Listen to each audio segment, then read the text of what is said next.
The New Sense is the story of a young Montreal waitress called Sara who is trying to find the father of her unborn child.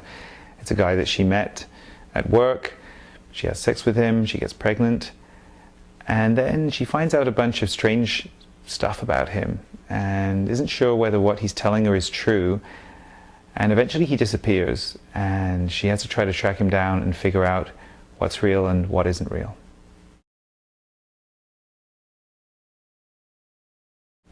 Back in 2002, when I started writing The New Sense, I was interested in the subject of epistemology, which is the theory of knowledge, of how we know what we know.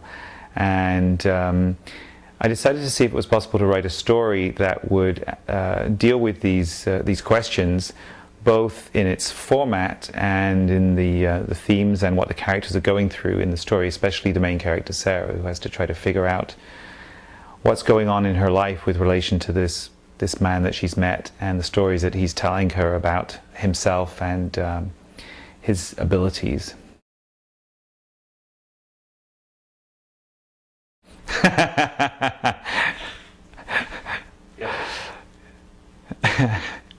Yes, well, there was a kind of in-joke where since epistemology is a bit of a dry subject, that we would call it 50 Shades of Epistemology and try to reach a wider readership. But in fact, there are a couple of steamy scenes in The New Sense anyway, but I think The New Sense is a better title.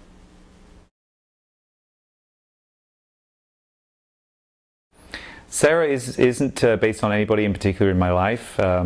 She's a young, outgoing, slightly quirky character who sort of lives day by day, I would say, and that ends up leading her down this path where she finds herself pregnant and worried about all kinds of different things, and she has to try to get herself out of these kind of scrapes, and again sort of figure out what's really going on.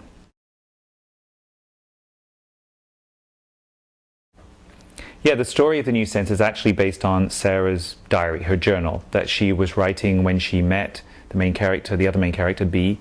And she at one point is convinced by a different character called John to put this diary online in the form of a blog to see if anybody out there who reads this blog will know where this missing B has got to.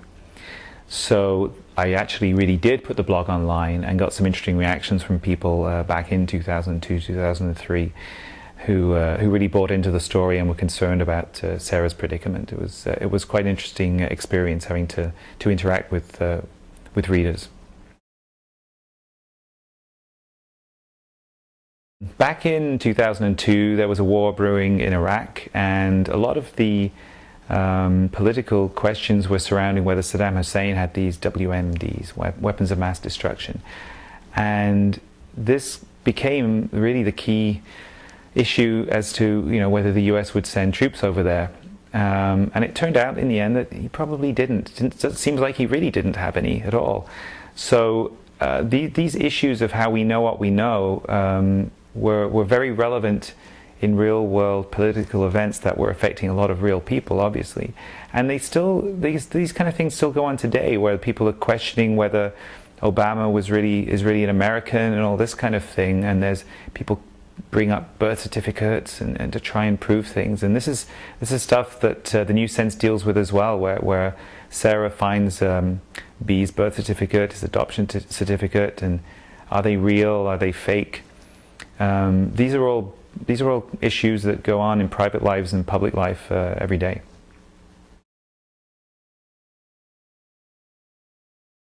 Yeah, the book has a real connection with my personal life, because at the time that I was writing it, my wife was pregnant with our son.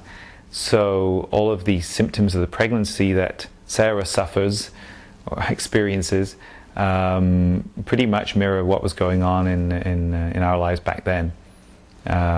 So there's a real connection there.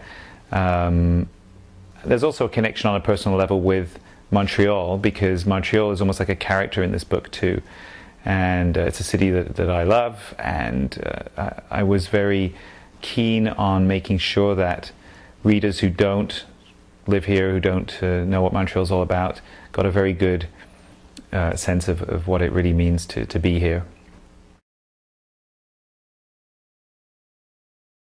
Hope you enjoy the book. Any readers who are interested can visit my blog and ask me questions about the new sense and what went into writing it, and I'll be happy to respond.